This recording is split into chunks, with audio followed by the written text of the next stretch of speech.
Hey everybody, welcome back to an all-new episode of 10 to Life with me, Annie Elise.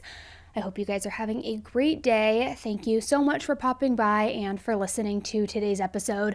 Today's episode is one that is extremely important to hear for a variety of reasons. I mean, they're all very important to hear, but today's it's just especially important and it especially it just really pulls on my heartstrings. So I'm happy to have you guys here. I feel like all of us, every person who follows true crime, we all unfortunately know just how sick and twisted people can truly be, right? I mean, whether it's a friend, a family member, or even a complete stranger, you really can never be too careful around anyone. And that's one reason that we always say you should always trust your gut. You should also always take safety precautions, carry something that you can use in case you need to defend yourself, whether it's pepper spray, a weapon, whatever you feel comfortable with. And most importantly, always call the police if you're ever in a situation where something just feels super off, because it's better to be safe than sorry. But imagine somebody who does all of that. She speaks up, she tells people she's scared, she tells people she needs help, but nobody takes her seriously. Not until it's too late. And that's what today's case is about. This is the story of Rachel Timmerman. So guys, let's jump right in.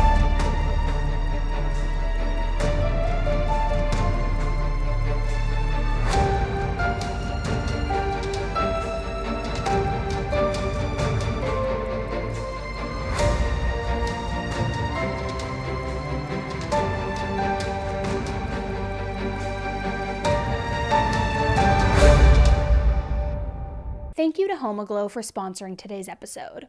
HomeAglow is a top-rated home service platform that is dedicated to making your space clean, tidy, and just absolutely amazing. Their online booking capabilities allow you to instantly schedule a cleaner in your area, whether it's for a special occasion, a party, or just to regularly help take something off your plate. Because for me, I can say nothing is more stressful than coming home after a long day of recording, just wanting to play with the kids, enjoy our time together as a family, but then realizing that I have sheets to wash, rugs to vacuum, bathrooms to clean, clothes to hang up.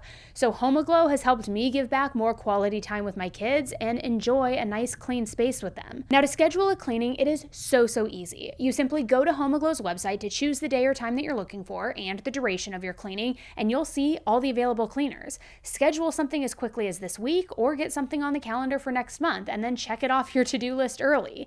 All cleaners on HomeAglow also pass a rigorous certification process, and they also maintain a 4.8-star average platform rating. So take home cleaning off your plate by using HomeAglow. Head to homeaglow.com/10tolife or scan the QR code on the screen to get your first 3 hours of cleaning for only $19. I'm telling you, you guys, you've got to check it out. Think of what your life was like when you were just 17 years old. I mean, odds are you were just figuring out who you wanted to be for the rest of your life, deciding whether you wanted to go to college, get a job, what you wanted to do right out of high school, thinking about maybe what your career was going to look like in the future. Well, that's how it was for Rachel Timmerman. Rachel was a blonde, she had bright blue eyes, she had a dimpled smile that was pretty much always ear to ear, and she was ready to take the next step and go into adulthood, which was a really big deal because she didn't have the most stable childhood, so she was really looking forward to being an adult. I don't know a whole lot about her birth parents other than the fact that they just weren't really present or able to care for Rachel. She was adopted by a couple named Tim and Lynn Timmerman. This was in Cedar Springs, Michigan, which is where Rachel grew up with her sister Sarah and with her brother Shane.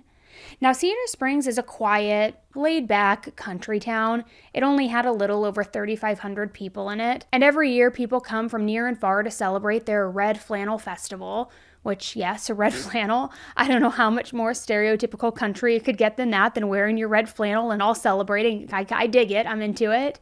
So anyway, it was 1996 when Rachel was 16 years old, and she was making all of these big decisions about her future. But those plans were completely thrown a curveball when she probably got the most life-changing news that she could ever receive. Rachel was pregnant. And you might think that this would be something to panic over or freak out about because the pregnancy definitely was not planned. But instead, Rachel took the news very calmly. She always wanted to be a mom, I mean, not necessarily in these specific circumstances, but she felt ready to be a parent, which was something that she didn't have in common with the father of her baby. Now, I don't know a whole lot about him. Rachel's dad, Tim, talked about him in some interviews, and he said that the guy was just a friend of Rachel's. So it sounds like maybe they might not have even been in a committed relationship. It also sounds like there wasn't much bad blood when the father decided to just stay out of the picture. I mean, I guess everyone understood that he was young. He wasn't ready for that kind of responsibility. But the good news is that even without the dad around, Rachel had a really good support network. Her parents were excited about the baby. They wanted to help get her ready. They also went to all of the doctor's appointments, and when they did, they found out that it was a little girl. So Rachel decided to name her Shannon, and then she bought every single pink frilly baby outfit that she could possibly find. Shannon Dale Verhage was born on June 15th, 1996, and by the time that Shannon was born, Rachel had now turned 17 years old. Rachel and the rest of her family were absolutely head over heels in love with this baby, and they even nicknamed her Little Pumpkin. So Shannon and Rachel got about a month and a half worth of cuddles, kisses, dirty diapers, all of the things that come with the newborn baby stage. And then on August 7th, 1996, Rachel got an invitation to go play card games with a guy named Wayne Davis, also with one of her classmates, Mikey Gabrion. Now, Wayne was a little bit older than Mikey and Rachel, but he was also a longtime family friend of the Timmermans, so it wasn't too odd that a grown guy like him was hanging out with teenagers. I mean, I guess you could say that it was, but Rachel was at least familiar with him. She knew who he was. He was around all the time, so it wasn't out of the ordinary. So Wayne and Mikey told Rachel that they would swing by, they would pick her up so that she wouldn't have to drive, and Rachel agreed to the plan. But when they arrived and came to get her, they weren't alone. Mikey's uncle, 43-year-old Marvin, was with them. Now, Rachel wasn't sure what to make of all of that, but it's not like it was so outlandish that she was going to refuse to get in the car or anything. So she went out with them. She went out, went off, went to enjoy a night out. Only they never made it. Hours later, Rachel's sister Sarah heard a bunch of loud noises coming from the outside of her trailer. And when she got up out of bed and opened her front door to see what the heck was going on, she saw something that looked straight out of a horror movie. Rachel was standing at her door with a hammer in her hand and just absolutely freaked out. She had a cut on her nose which was oozing blood, and she basically sprinted inside and slammed the door shut. Meanwhile, Sarah could hear a deep man's voice yelling that Rachel was going to pay for what she had done. So after they closed the door, somebody started banging on it, and Rachel shouted back at this man, just telling him to leave. And this all happened really, really fast. Like, Rachel shows up, she slams the door, she screams at whoever's banging on the door, all in a matter of seconds. There wasn't enough time for her sister Sarah to even process what the heck was going on here. Not until after the person outside finally stopped knocking and everything just started to calm down a little bit. Now, obviously, once the chaos died down, Sarah was asking Rachel, like, what the heck was that? What is going on? And she could tell that Rachel was pretty reluctant to give her any real answers. But then finally, Rachel broke down and she told her absolutely everything. Apparently, when Rachel and the three guys were on their way to go play cards, Marvin, the older uncle of Mikey who just had shown up unexpectedly, literally ditched the two younger guys. Like, he kicked them out of the car. Then he drove Rachel to a secluded area. And when he was there, he beat her and he sexually assaulted her 3 times. Now, the cut on her nose was literally from Marvin biting her. Just an absolute monster piece of true filth. Now, even worse, Rachel told them that on the way back to the trailer, he had threatened her repeatedly, telling her that if she told anyone or she reported anything to the cops, he would not only kill her, but he would also kill her baby, who, remember, was just 2 months old at the time. Now, obviously, the first thing that Rachel's family told her to do was that she needed to go to the police, and she needed to go now. But like a lot of survivors, Rachel was terrified. She thought they wouldn't believe her. Most of all, she was terrified that Marvin would do exactly what he had threatened to do to her and to her daughter, Shannon. Now, Rachel's family got where that fear was coming from. Nobody wants to do anything that could risk putting their newborn child at risk. But they figured that the cops know how to deal with this sort of thing. They know how to handle these situations. They would be able to keep Rachel safe. So the next morning, Rachel went to the station. And I am genuinely infuriated to say that her family was absolutely wrong. Because the police did not take the steps to keep her safe or protect her from any more attacks. In fact, they didn't even take her report seriously. Basically, they heard everything that Rachel had to say. And then they reached out to Marvin to get his side of the story. Basically let him know, hey, right then and there, we've already talked to Rachel. She already came to us. Now's your turn to tell us what really happened. And when he started talking, he admitted that they had sex, but he argued that it was all completely consensual. According to him, Rachel actually came on to him in the car while Mikey and Wayne were in the car with them. She apparently just announced in front of everybody that she wanted to give this older man, Marvin, this creepo Marvin, oral sex. So then, bros being bros, Mikey and Wayne just willingly got out of the car to give them some privacy. Then, according to Marvin, he pulled over somewhere so that Rachel could do what she had offered to do, and he said that she then started just begging him to have sex with her. But he says that he refused. He's a gentleman. He even went into detail and said that she rubbed his semen on her vagina for whatever reason somebody would do that. Now, my guess for that is because he wanted to be able to explain it away if anybody found his DNA on her or in her when they ran tests during the SANE exam, during the kit that they gave. Then, according to Marvin, they were on their way back to the trailer when the car got stuck. He said they both got out to see what the problem was, which is when Rachel slipped and hit her nose, why she had that gash. Now, the last part of Marvin's story was that somehow Rachel didn't notice the cut on her nose until much, much later when he dropped her off at the trailer. And to hear him tell it, she all of a sudden saw the blood and then just randomly panicked and started screaming. I mean, the whole story that he was trying to spin is truly super idiotic. You've got to wonder who would ever buy something like this. I mean, it's obviously made up. But the answer is the police. The police bought it. They took down his statement and were just kind of like, okay, yeah, that tracks. That makes sense. I get it. What? Now, you're probably questioning whether or not he could still get in trouble for the statutory charge, right? Because he's 43 years old. Even if the whole thing was consensual, like he claimed, which I highly doubt was the case, the legal age of consent in Michigan is 16 years old. Anyone under the age of 16 years old in Michigan cannot consent to sexual activity. But here's the problem. Rachel was 17 years old. So it wouldn't have been considered a statutory assault since she wasn't under 16, no matter how wild that sounds. So instead of immediately arresting Marvin, they just sat around. They just twiddled their thumbs, and apparently for like 6 months this went on. Now that whole time, Rachel just could not stop thinking about how Marvin might come and hurt her or her baby. Especially because, like I said before, he had threatened to kill her and kill little Shannon if she went to the cops, which now he knew she had done since they went to him and they got his statement. The stress impacted Rachel in about every single possible way that you could imagine. After the assault, Rachel just pretty much became a shell of a person. I mean, she was scared every single day. She stopped smiling. She became irritable. She pushed away everybody in her family. She had nightmares every night. She also didn't go out or socialize because she was so scared of what might happen while she was away from home. And Rachel was an amazing mom, and she loved Shannon more than anything. But the trauma and the paranoia, it eventually became too much for her. So she made the very difficult decision to send Shannon to go live with her paternal grandparents. It's not clear to me if Rachel did this because she thought that it would be safer for Shannon, or if it was just too much responsibility for her to deal with. Maybe both of those things were at play a little bit. But I do know that during this dark period of her life, Rachel made some bad decisions. And at one point she got arrested and then she had to go on probation.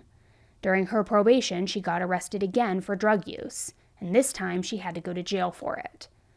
Now, Rachel was still in jail when the police finally arrested Marvin and charged him with this assault. This was in January of 1997, about 6 months after he had attacked Rachel. Except then, Marvin was released on bail after 2 weeks behind bars, which left Rachel feeling terrified. I mean, it was one thing to have your attacker, your rapist, angry at you for filing a report, but now he was facing actual charges, so he may really want to hurt her. He may want to shut her up. He may want to just get rid of anyone who could testify against him. Marvin was supposed to go on trial that summer on June 5th, and Rachel did agree to testify against him. And so did Wayne, the other guy who was in the car with them at the start of that drive. And it really does undermine Marvin's whole argument that Rachel came on to him, because if she actually did say that in front of the other guys, you definitely wouldn't expect Wayne to testify for the prosecution. But the one witness who didn't say anything was Mikey. He didn't take sides, and I'm guessing that's because Marvin was his uncle. Now, of course, I don't know for sure if Mikey was feeling any family loyalty or anything like that. He could have just been scared because right after Marvin got out on bail, things started getting weird, really weird. On February 13th, just 10 days after he got out, Wayne was supposed to go to court to deal with the DUI charge. He wasn't allowed to drive, because of the DUI and all. So his good friend Darlene Lazo was going to give him a ride to court. Now, before the court date, Wayne actually told Darlene that he didn't think that he was going to beat his charges. He told her that he expected to spend at least 90 days behind bars, and he had made his peace with it. And it wasn't just like being cocky, talking crap that he was at peace with it. I mean, he genuinely did seem fine with it. He was joking around with her about doing time, talking about how he was going to bring puzzles with him to pass the time, and that a little time in jail really meant nothing to him, that it was practically an all-inclusive vacay. So the day before his hearing, Darlene came over to hang out with Wayne, kind of like a final see you later, since they both knew that he was going to have to serve time. But she was totally shocked to walk into Wayne's place and see Marvin there with him. Now remember, Wayne had agreed to testify against Marvin in the upcoming assault trial. Darlene knew that, so she was extremely weirded out by him being there. But it wasn't like she could just straight up ask, what in the world's going on, with Marvin right there just standing with them the whole time. I mean, Wayne was also a grown guy who could hold his own, so maybe she just decided to stay out of it, not even ask about it. That was all his business, even if it was completely bizarre and odd. Now, other than that one big surprise, the night was pretty uneventful. Just a casual hangout so that Darlene could spend some time with Wayne before his inevitable 3-month stint in jail.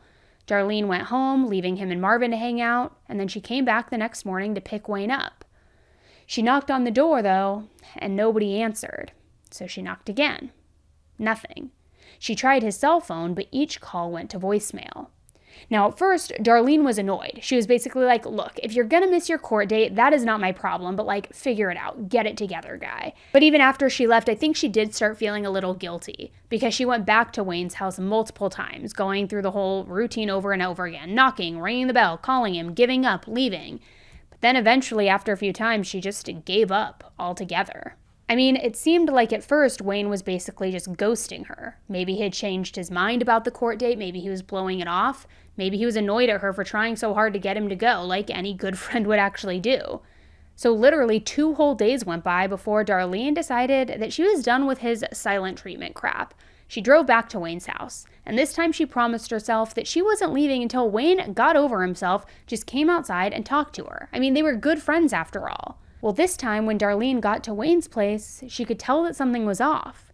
She couldn't put her finger on what it was exactly, but something felt different from when she was there the last time, 2 days before. And she was trying to figure out what that was, what felt different. And that's when she realized that a note was pinned to the front door. It was from Wayne, and it said that he had left for California because he was scared of going to jail. But there were multiple things about this note that just did not make any sense. First, if Wayne was on the run from the law, why leave a note saying exactly where he was going? And a note right out in the open, where the police could obviously see it if they came to arrest him to then take him to jail. Unless he was lying and maybe he went somewhere else. But if he wasn't, then Wayne was basically just telling the authorities exactly how to find him, exactly how to arrest him. And also the night right before his court date when Wayne and Darlene had that last hangout, he hadn't seemed scared or nervous at all. He even cracked those jokes about going to jail. He was ready. He was prepped. It was a vacay, remember? So it wasn't the behavior that you would expect from somebody who's now about to just blow up their whole life and flee the state. So Darlene went to the police and she told them everything about the note, about how Wayne hadn't come to the door when she had knocked before the hearing. She told them that she was suspicious that maybe something had happened to him. She also said that maybe whoever hurt him or abducted him must have left that note, must have been the one to write it and leave it to just cover their tracks. Now, there must have just been something in the water that made the cops in Cedar Springs just not give a damn about anything, because once again, they were kind of just like, oh, well, whatever, it happens. But Darlene refused to believe this note. I mean, eventually she got inside his house to see what she could find, looking for something to prove that he did not leave willingly. And she saw that Wayne hadn't packed anything up, not even his favorite jacket, an army jacket, which was still hanging up. And it was later discovered that not a single cent of his bank accounts had been tapped into. No large withdrawals leading up to his disappearance, I mean, nothing. So it really did seem like Wayne didn't leave willingly. And add in the fact that the last time that he was seen alive, he was with Marvin, the very same person he was supposed to testify against.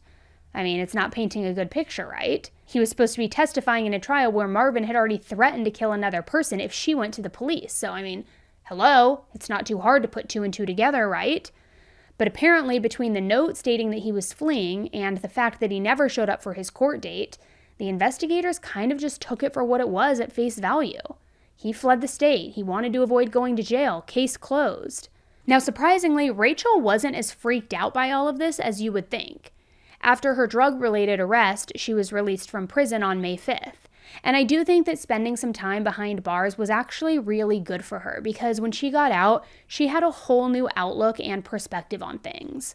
She arranged for her daughter Shannon to come back home and stay with her, and she also got to work fixing up some of those relationships that had gotten a bit rocky during that dark period of her life.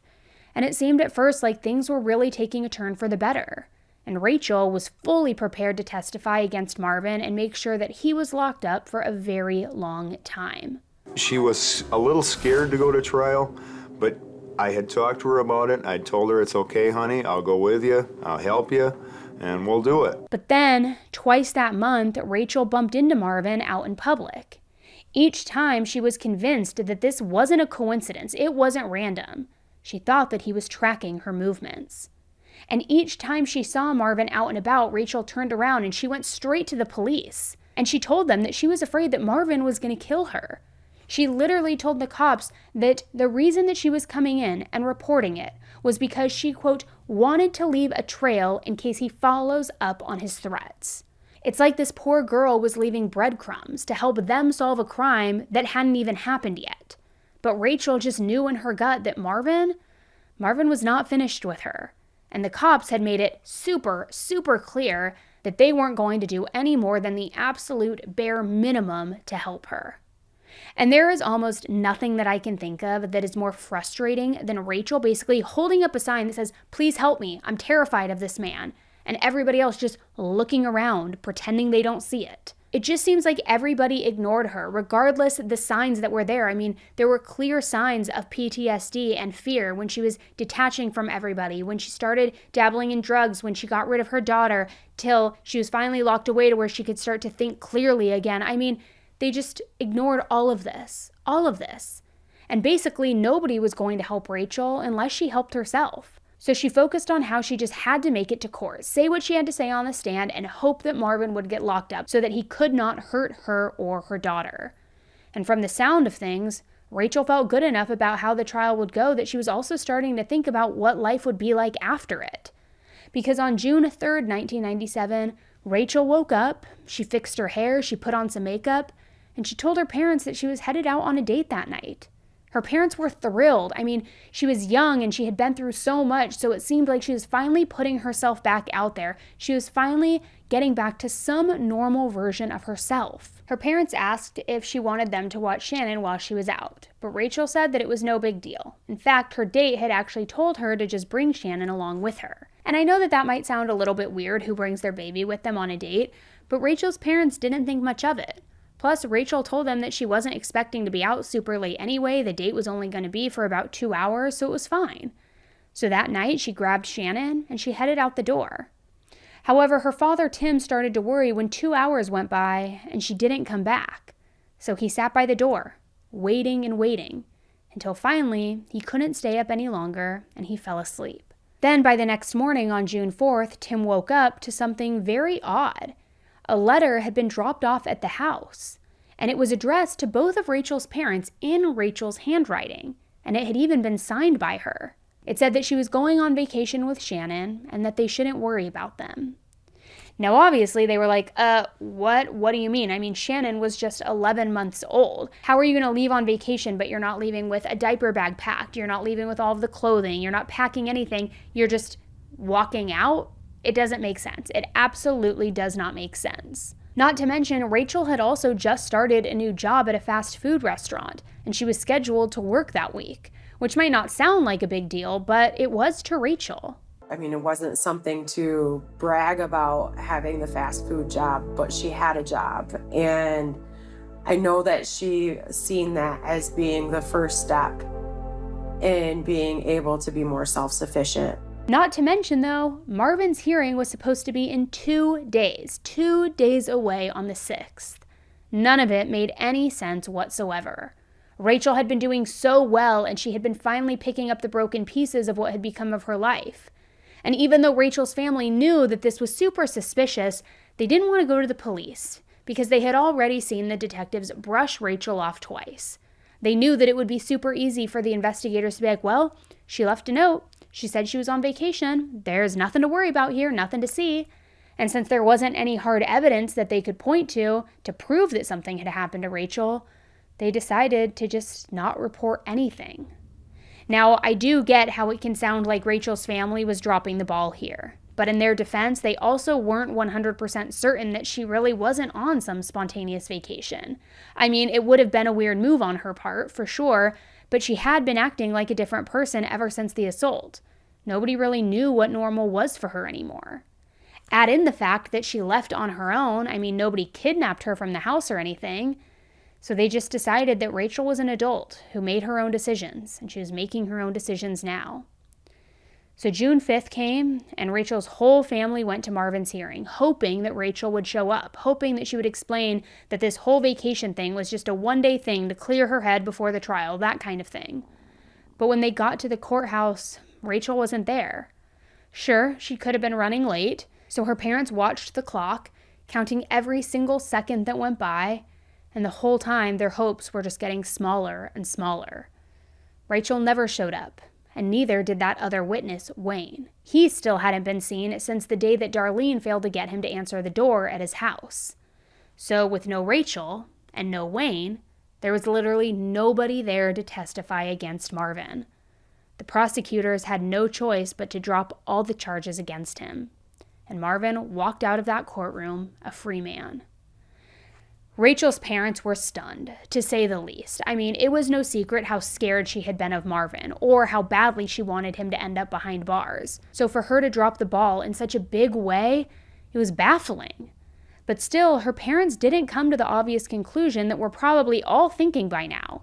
They just waited for her to come home for 11 more days. And that's when 4 more letters came in the mail. Again, all of them were in Rachel's handwriting and signed by her. 2 were addressed to her father, Tim, and the other 2 were addressed to the judge and the prosecutor in the assault case. And in Tim's first letter, Rachel wrote that she was going to be gone for a few more weeks because she had apparently, quote, met the man of her dreams. He asked her to marry him, and she said yes, but she said that she had every intention of heading back home to her parents' house eventually. Now keep in mind, Rachel never told her parents the name of this guy that she was going on this date with, and it wasn't even clear if the guy that she was marrying now was the same person. So Tim and his wife had no way of contacting this man, and they had no way of verifying Rachel's story. Now the other letter to Tim, it seemed like it was written after the first one was, because Rachel said she changed her mind about coming back home in a few weeks, and she said that she and Shannon wouldn't be coming back home at all, after all, like ever.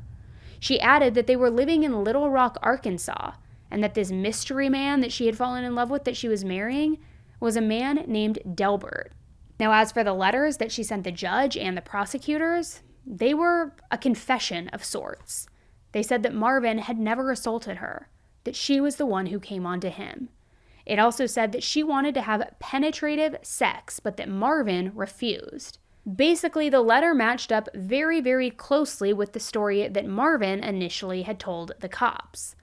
This letter also said that Rachel had pinched herself to create the bruises on her body, and that Marvin's puppy had also bitten her on the nose, which was where that cut had come from. It even went so far as to say that Rachel had rubbed Marvin's semen on her vagina so that it would look like she had been assaulted. As for why she was now supposedly coming clean, well, apparently her soulmate Delbert was a God-fearing Christian, and he helped her see the error of her ways.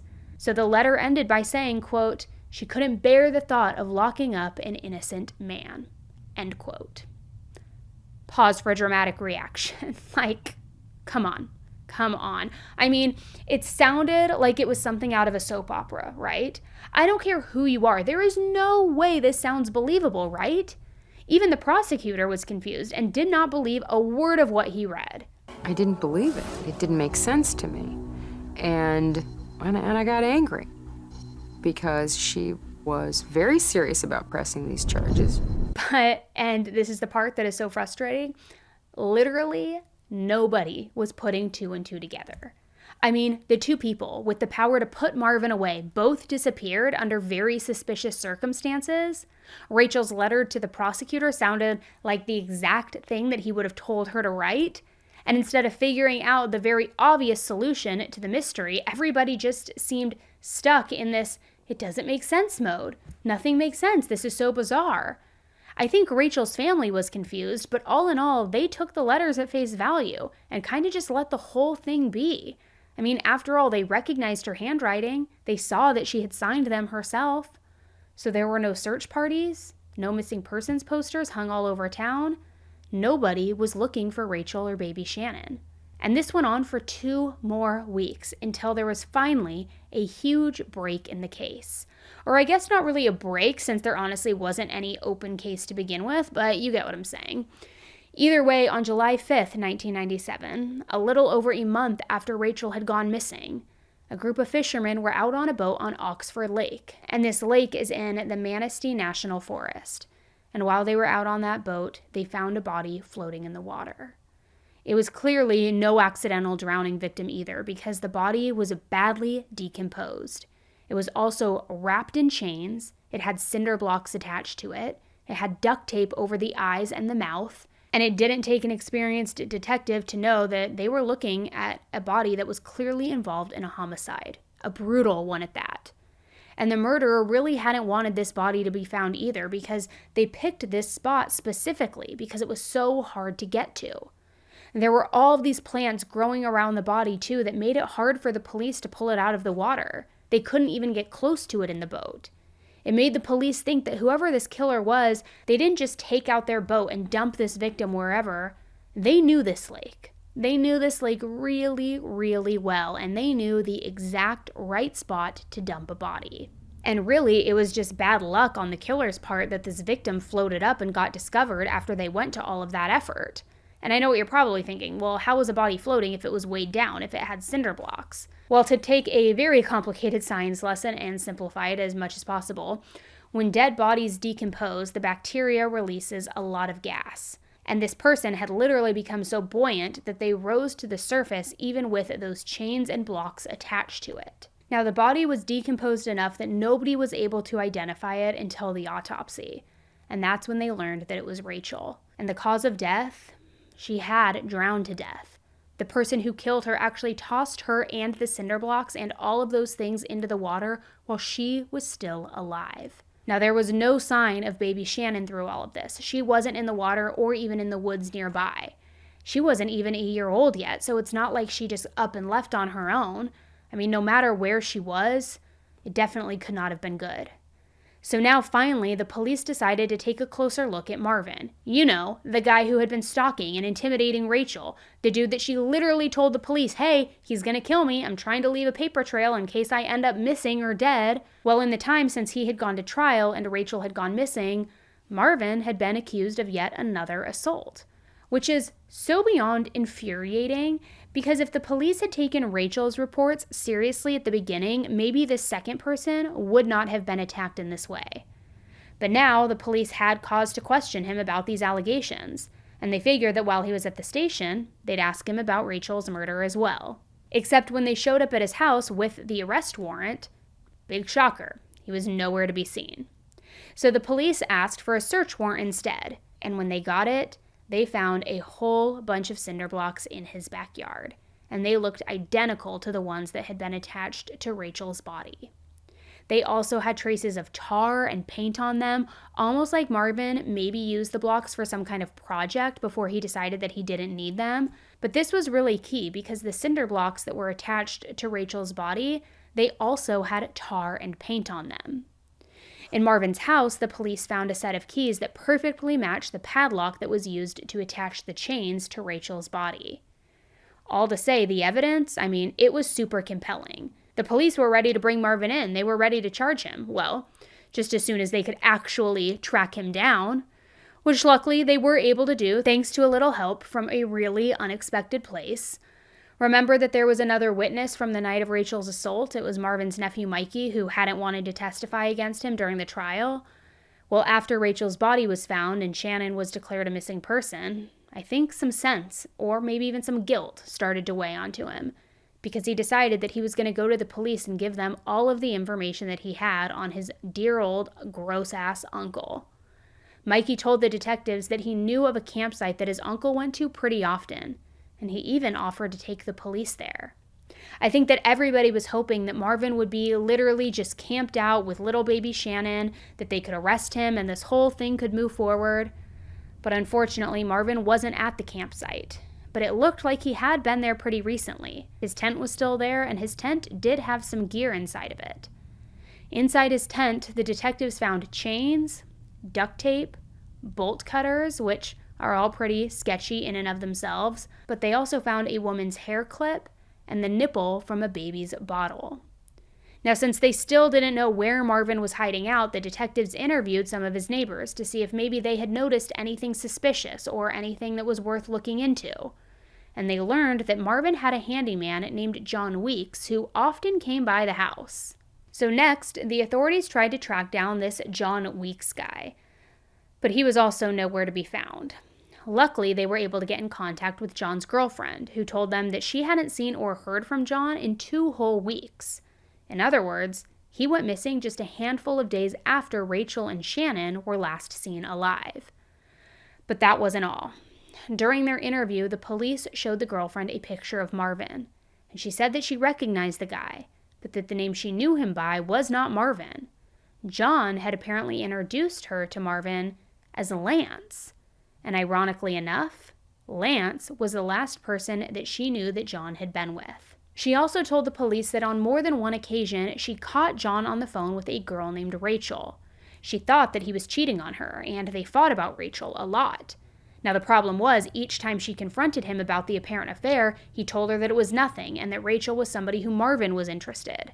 John was trying to do his buddy a favor by setting them up. But then on June 22nd, 15 days after Rachel went missing, John apparently told his girlfriend that he and Marvin were going on what she called a dope run in Texas. They had planned to be gone for around 7 to 10 days, but those 7 to 10 days came and went, and John never reached out to her, never came home. I guess she did have Marvin's number, or as she knew him, Lance's phone number, because she called him, and she basically asked, "Hey, where the heck are you?" And Marvin told her that John knew some people in Arizona, and he had asked Marvin to drop him off there. So it really wasn't clear exactly what happened to John. Maybe he and Marvin were in on everything together, or maybe they were both on the run, or maybe John was just the latest person to go missing after crossing paths with Marvin. Him, Wayne, Rachel, and Rachel's baby daughter Shannon, I mean everybody, all of whom, keep in mind, had gone missing in the course of about 6 months. I mean, that's a massive body count to rack up, assuming that Marvin really did kill all of them, which was looking more and more likely, especially in light of one of the other pieces of information that Marvin's neighbor shared. One person told the detectives that on June 6th, around 4 a.m., they heard a very loud bang that woke them up, and this was 3 days after Rachel had gone missing. The neighbor got out of bed, and they saw Marvin dragging a boat up his gravel driveway. Then he took out 2 life jackets, basically emptying the boat, and rinsed it off. The next big break didn't come from a neighbor, but from the FBI, who by this point had joined the case to help search for Marvin. They discovered that Marvin had actually now been going by the alias Robert Allen. Now, Robert Allen was a real person, namely the person who owned the house that Marvin lived in.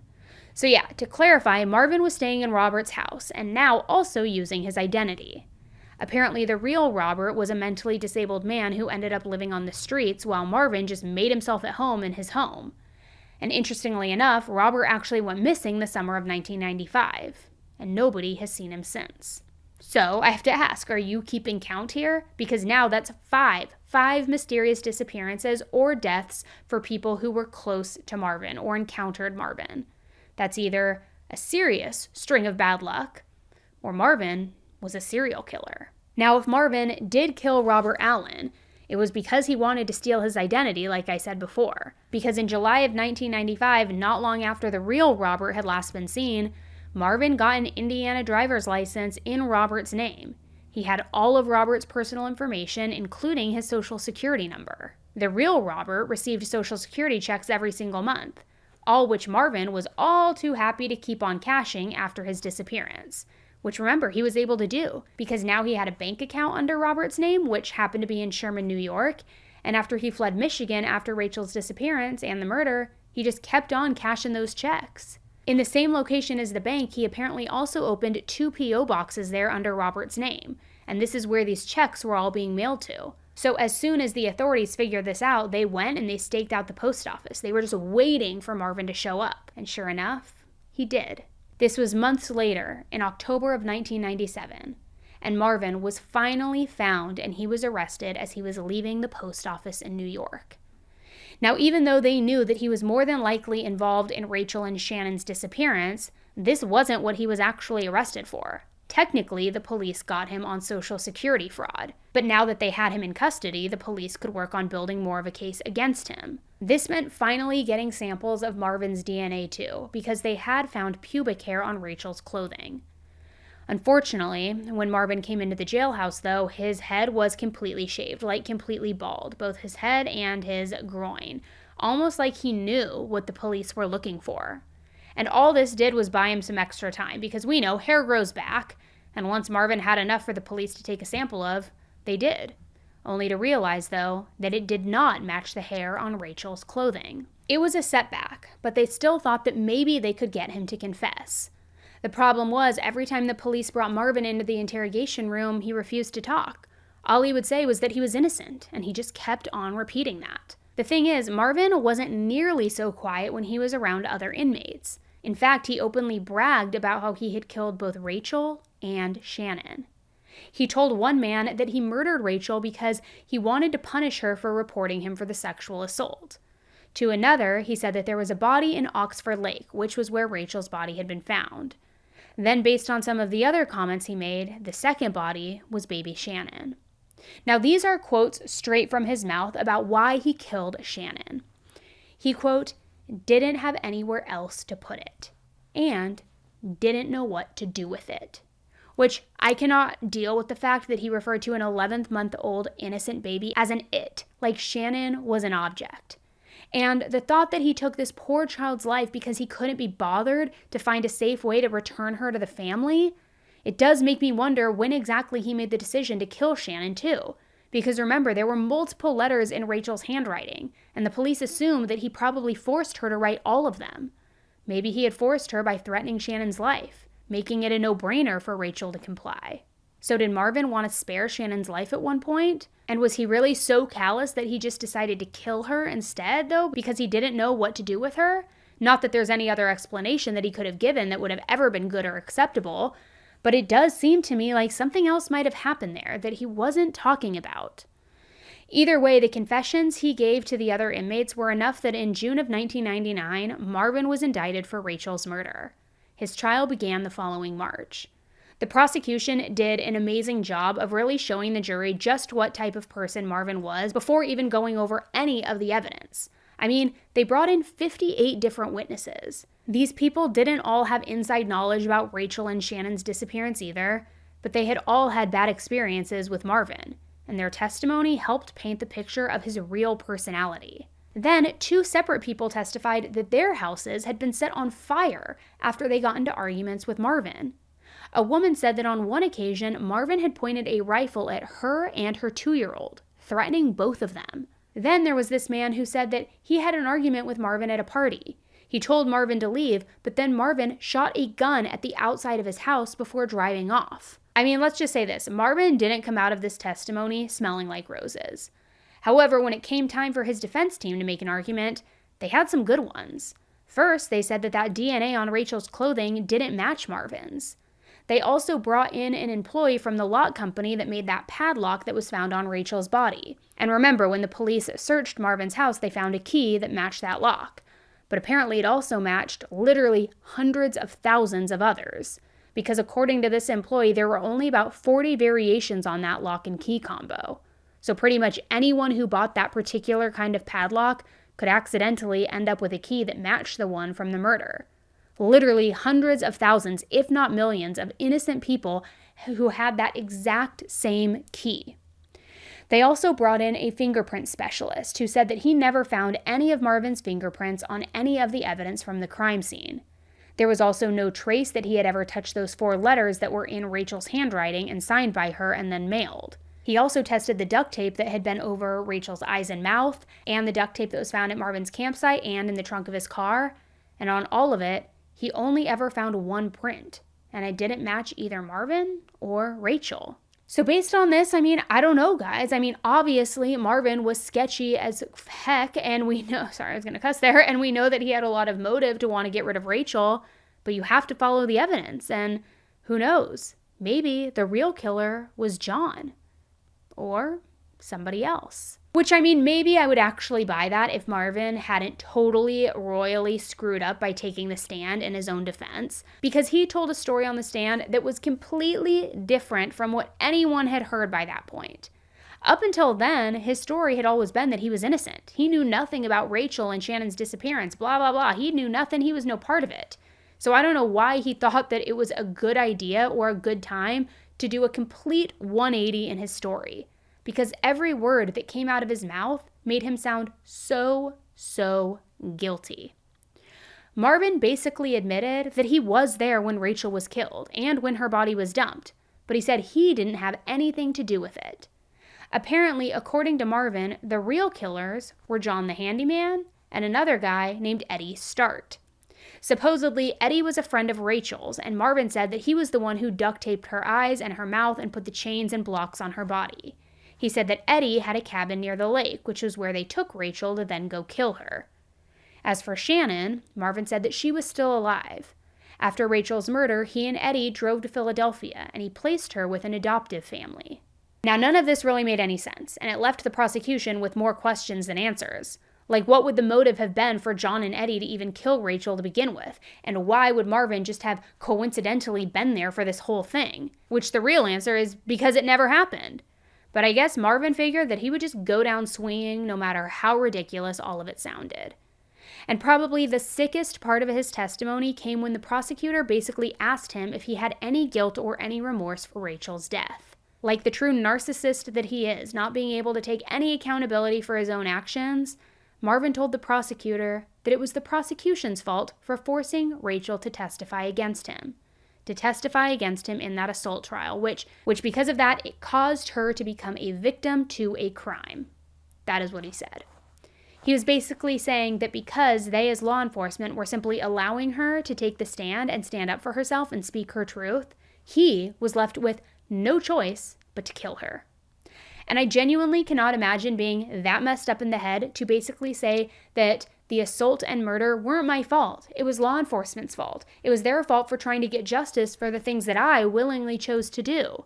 And I can't even imagine why Marvin's lawyers ever let him take the stand. If they knew that that's what he was going to say, are you crazy? But I guess he must have just done the opposite of what his team told him to do, because for some reason he didn't like any of them, not at all. And literally in front of the jury during his trial, he full-on decked his lawyer in the face. Classy. Very professional. Thankfully, it only took the jury 4 hours of deliberation to come back into the courtroom and say that Marvin was guilty. But in spite of how long it took them to reach the decision, one juror said that at the end of the day, there was never any chance of them reaching another verdict. Now, as far as the sentencing goes, this was actually a landmark case in the state of Michigan. See, they had abolished the death penalty way back in 1846, but Rachel was murdered on federal land, not state. Because remember, Oxford Lake was part of the Manistee National Forest. So even though the state of Michigan couldn't legally execute anyone, the federal government could in this case. And Marvin became the first person to be sentenced to death in a non-death penalty state since 1988.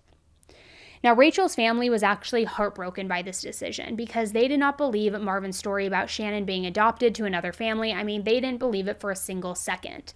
They assumed that their granddaughter was dead. So all they wanted was for her remains to be found so that they could bury Shannon with her mom. And they needed Marvin alive so that he could tell them the truth, tell them what had happened to her. In interview after interview, Rachel's mom said that she would rather see the government offer Marvin life in prison in exchange for the information. Better for him to be alive behind bars and to bring Shannon home than to let him die while Shannon rotted at some unknown location. Well, as it turns out, right before the trial began, Marvin had given somebody a map of Oxford Lake, which was where Rachel's body was found. And it had 3 red X's in Marvin's handwriting. And it also said, body of 3, 1 found. The one found was obviously Rachel. Shannon was probably the second. But nobody had any idea who the third was, at least not until a few months after Marvin's trial ended, when then another body was found in Oxford Lake. Now remember Wayne, the one who was supposed to testify against Marvin in the sexual assault trial, but then he supposedly fled to California? Turns out he wasn't in California at all. He was in that lake with Rachel. And we can probably assume that Shannon is the third body, but to this day, she still has not been found. And even though it's unlikely that she's still alive, I think it's really important to share an age progression photo and a little bit of information about her just in case. On the off chance that Marvin was telling the truth, she could still be out there somewhere. So this is what Shannon looks like if she is alive today. She's 27, almost 28 years old by now. She has blue eyes, blonde hair, and a birthmark on the back of her neck. She was last seen on June 3rd, 1997 in Cedar Springs, Michigan, although Marvin claimed that she was last seen somewhere in Philly when he last saw her. Now, as for the other 2 missing people, John Weeks and Robert Allen, they were both never found, and they're presumed as dead. The investigators 100% believe that John was Rachel's mystery date the last night that she was seen alive, since he apparently had contacted Rachel multiple times and had even told his girlfriend that it was only for the sake of Marvin. It would have been the perfect ruse to get Rachel out of the house, away from her family, and right into Marvin's hands. Rachel was very paranoid about Marvin, and Marvin definitely realized that. So if John was the mystery date and basically Marvin's accomplice, it also makes a whole lot of sense of why he ended up going missing too. Marvin was more than likely just covering his tracks the same way that he had with Rachel and more than likely with Wayne. I fully believe that Marvin had something to do with both John and Robert's disappearances, and it's honestly so unfortunate that we'll probably never know what happened to them or where their bodies are. But who knows, Marvin might start talking. He is still alive. His legal team has filed many appeals over the years, and in 2013, they were actually able to get the death penalty sentence overturned due to what the court described as being a mistake on the judge's part. They claim that the judge shouldn't have allowed the death penalty to even be an option since capital punishment wasn't permitted under Michigan's law, even with the whole thing about the crime being committed on federal land. Rachel's family, understandably, had a lot of mixed emotions about this. I kind of like the idea that he was sitting there knowing someone was planning his death, so he could feel a little bit of what he put Rachel through. Should he be put to death? I don't care. I really don't care. I believe Mr. Gabriel should be put to death because of what he did to my daughter, Rachel. He put her in handcuffs and chains. He chained cement blocks to her. He wrapped her entire head with duct tape. He put her on a boat and drug her out into the middle of Oxford Lake. And then he threw her in. If that doesn't deserve the death penalty, what does? Marvin had been able to escape his doomed fate, but only temporarily. In 2019, the federal government ruled that it would resume capital punishment, meaning all bets were off for Marvin, since again, it was ruled in his original trial that Rachel had been murdered on federal land. So once again, Marvin was looking at the death penalty. But as of today, he's still alive, and he's the only Michigan inmate on the list of federal death row prisoners. Marvin's trial was over 20 years ago, plus there was the COVID-19 pandemic that got everything in the system just backed up royally, so who knows when we will actually see a date for his execution. He's getting up there in age, and there's a good possibility that he could pass away before a date's ever even scheduled. Now, it's safe to say that this case is absolutely crazy. I mean, Marvin, to all appearances, was a serial killer. People like him are rare, thank God. I mean, I don't know how any of us would deal if we were regularly coming across these monsters who just eliminate every person who gets in their way. But I also have to wonder, is there, and I love to hold out hope, could that third X have been John or Robert's body? Maybe it wasn't Shannon. Maybe she is still alive out there somewhere. Maybe it's possible. They found that nipple from the bottle at the campsite, so it leads me to believe that he had been carrying her with him for a while, why wouldn't he have just killed her when he killed Rachel if he was going to kill her regardless? I don't know. Call me an optimist, but I'm just trying to hold out a little bit of hope here. I don't know. What do you think?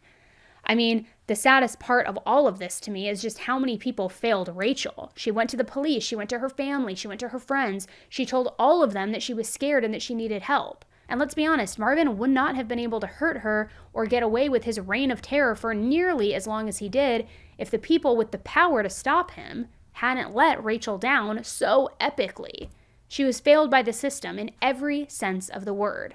I know a lot of this story really focused on the fact that Rachel did everything right, in the sense that she told her whole family about the assault, she went to the police, she continued going to the police expressing her concerns, and she was met with nothing but a hard time and pretty much nobody believing her or taking her seriously. But it also highlights that one of the scariest things for victims of assault can be the fear of nobody believing them. And I don't want this video to add to any of that fear for any survivors or potential victims who are watching this, not at all. This all went down in the late 90s, and that's not an excuse for the way that Rachel was treated, but things like this just weren't given the proper attention that they deserved, as much as they are today anyway.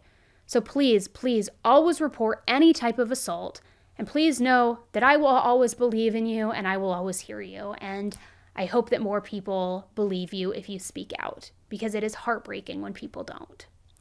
Thank you so much for hearing Rachel's story today. If you are holding out for hope like I am about baby Shannon, please take a moment, share this link with anybody in your family group chat, on your Facebook, on your Instagram. Just get it out there, because maybe there is a possibility, I get the chills thinking about it, maybe there is a possibility that Shannon is still alive out there. We can hope and pray. Thank you guys so much for tuning into another case. Don't forget, subscribe to the channel. It's totally free, but that way you will not miss any future episodes. All right, guys, thanks again. And until the next case, please stay safe.